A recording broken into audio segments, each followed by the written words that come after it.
नागपूर शहरात सोमवारी नागपूर फॅशन हबचे भव्य उद्घाटन उत्साहपूर्ण वातावरणात पार पडले। या सोहळ्याला चित्रपट सृष्टीतील अभिनेत्री रिंकू राजगुरू आणि नाझनीन पाटणी प्रमुख पाहुण्या म्हणून उपस्थित राहिल्या होत्या। त्यांच्या उपस्थितीमुळे कार्यक्रमाला विशेष आकर्षण प्राप्त झाले। कार्यक्रमादरम्यान समाजसेवक रवी सवाईतोल यांच्या कुटुंबियांच्या उपस्थितीत रिबन कापून नागपूर फॅशन हबचे विधिवत उद्घाटन करण्यात आले। यावेळी मोठ्या संख्येने नागरिक व व्यापारी उपस्थित होते। बर्डी आणि महाल मार्केट परिसरात अनेक वर्षे फुटपाथवर व्यवसाय करणाऱ्या शेकडो हॉकर्सना मनपाच्या कारवाईमुळे व्यवसाय गमवावा लागला होता।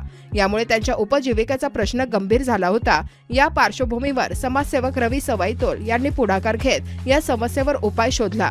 स्वतः बर्डी मार्केटमध्ये छोट्या दुकानापासून व्यवसायाची सुरुवात केलेल्या रवी सवाईतोल यांनी हॉकर्सची अडचण ओळखून नागपूर फॅशन हबची संकल्पना साकारली। मार्गदर्शक संजय त्रिवेदी यांच्या सहकार्याने बैद्यनाथ चौक येथे वीर असोसिएशनच्या माध्यमातून या आधुनिक बाजारपेठेची उभारणी करण्यात आली।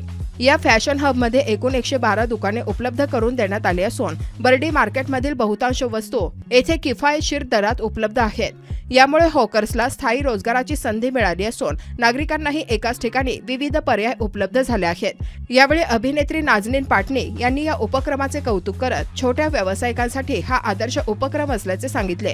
कार्यक्रमात सहभागी सर्व सदस्यांचा अभिनेत्रींच्या हस्ते सत्कार करण्यात आला। एकूणच नागपूर फॅशन हबचा शुभारंभ हा हॉकर्ससाठी नवी आशा निर्माण करणारा ठरला असून शहरात आधुनिक व सुव्यवस्थित बाजारपेठ म्हणून त्याची ओळख निर्माण होत आहे। सबसे पहले तो मैं रविंद्र को बहुत थैंक यू बोलना चाहूंगी। मैंने उनके बारे में बहुत सारी चीजें सुनी थी, समाज सेवा करते हैं और बहुत सारे किस्से सुने थे, पर आज उन्होंने मुझे बुलाया ये मुझे अंदाजा नहीं था। हालांकि नागपुर से मेरा एक अलग लगाव जुड़ा हुआ है क्योंकि मैंने यहाँ, अगर मैंने मुंबई में नाम कमाया तो मैंने यहाँ बहुत मेहनत की है उसके लिए। मैं यहाँ थी, काफी वक्त बिताया और उसके बाद अब जब मैं नागपुर की इतनी तरक्की देखती हूँ, सबसे अच्छी चीज मुझे ये लगी कि जो भी हुआ, जो भी स्टॉल्स उठाए गए, उसके बाद जो भी चीजें थी, यहाँ पर एक जगह दी गई जहाँ पे आपको सारी चीजें एक साथ मिल जाएगी एक अच्छी छत के नीचे, जहाँ पर आप बहुत सारी शॉपिंग कर सकते हैं। तो मैं नागपुर के जितने लोग हैं उनसे ये कहना चाहूंगी कि रविंद्र जी ने बहुत अच्छा स्टेप उठाया है कि इन सबको एक जगह मिली है जहाँ पर 150 से ज्यादा दुकानें हैं और आपको एक साथ सामान मिलेगा। तो लोग जितने भी है जो देख रहे हैं, प्लीज यहाँ पर आइए, शॉपिंग करिए, इन्हें सपोर्ट करिएगा जरूर, क्योंकि ये कोई छोटी बात नहीं होती है कि किसी 150 या 200 लोगों को एक जगह पर दुकान दे देना। ये अगर किसी ने इतना बड़ा स्टेप उठाया तो उसको सपोर्ट करना बहुत जरूरी है। और मेरा बस यही कहना है कि नागपुर वाले एक दूसरे के साथ सपोर्ट में रखना है। ट्रिप एक्सोटिका की तरफ से मैं कहना चाहूंगी, उन्होंने मेरा सारा ट्रैवल प्लान किया था, इट्स सो अमेजिंग।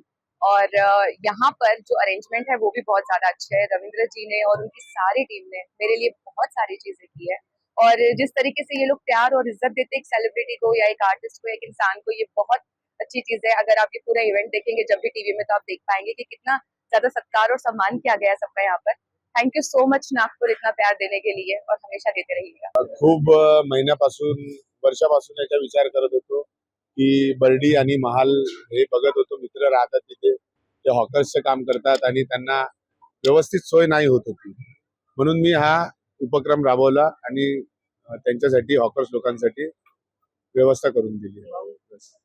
किती दुकान, किती शॉप असतील?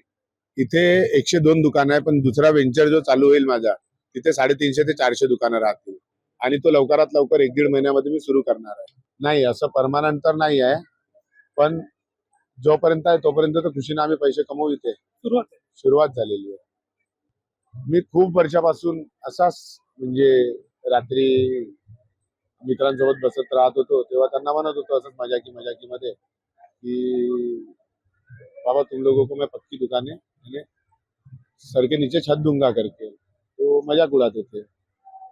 फिर एक दिन हम लोग 29 दिसंबर 2024 को पचमढ़ी गए थे।